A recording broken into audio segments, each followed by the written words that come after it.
AITA for refusing to pay for my daughter's wedding after finding out her fiancé used to bully my son? I, 50M, am a father to two amazing kids. My daughter Emily, 25F, and my son Jake, 23M. They've always been the light of my life, and despite their differences in personality, they've both grown into people I'm incredibly proud of. Emily has always been outgoing, confident, and headstrong. Jake, on the other hand, is more reserved and introspective. He's kind, sensitive, and one of the most empathetic people I know.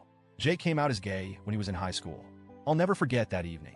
He sat my wife and me down, tears in his eyes, and told us the truth about who he was. We were so proud of him, but there was fear too, not because of anything about Jake himself, but because we knew how cruel the world could be. And unfortunately, our fears weren't unfounded. High school became a nightmare for Jake after he came out. The bullying wasn't just casual teasing, it was vicious. Name-calling, social exclusion, physical intimidation. My wife and I did everything we could. We spoke to the school administration, who were largely useless, encouraged Jake to speak to a counselor, and tried to create the safest, most loving home environment possible.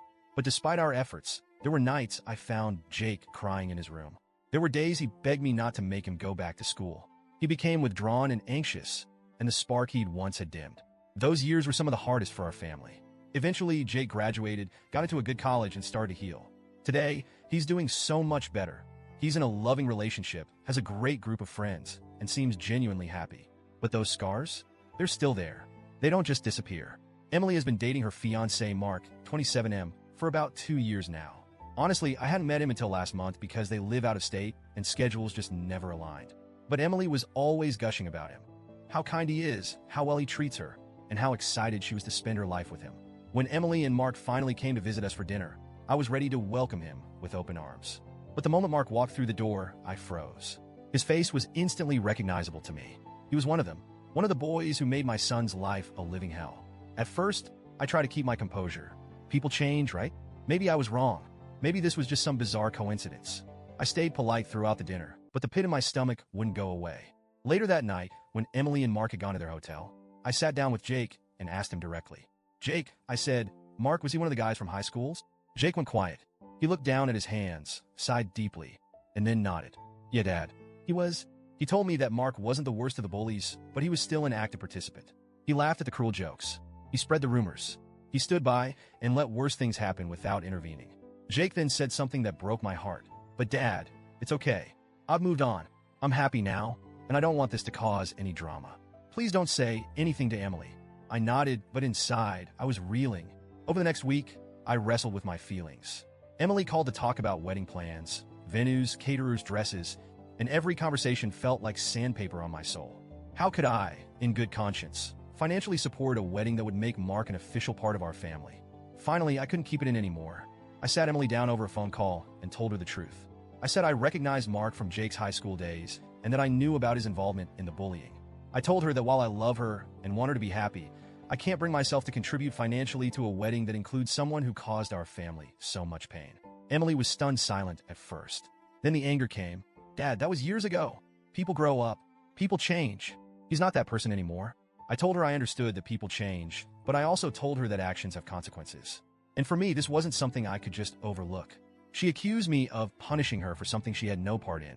She said I was being petty and vindictive. I stayed calm and told her that she was still welcome to get married to Mark, and I'd still attend the wedding if invited. But I wouldn't be paying for it. Since that conversation, things have been tense. Emily has stopped calling me. My wife is caught in the middle. She sees my perspective but also thinks I should reconsider for Emily's sake. She believes Mark has grown, that he regrets his actions, and that it's unfair to hold teenage behavior against him forever. Jake, meanwhile, is staying neutral. He told me he doesn't want to be the reason for family drama, but I can see the weight of the situation on his shoulders. He's retreating into himself again, trying to disappear from the tension. Emily sent me a long text last week. She said she felt betrayed by me, that she thought I'd always support her happiness, and now I'm making her wedding about Jake.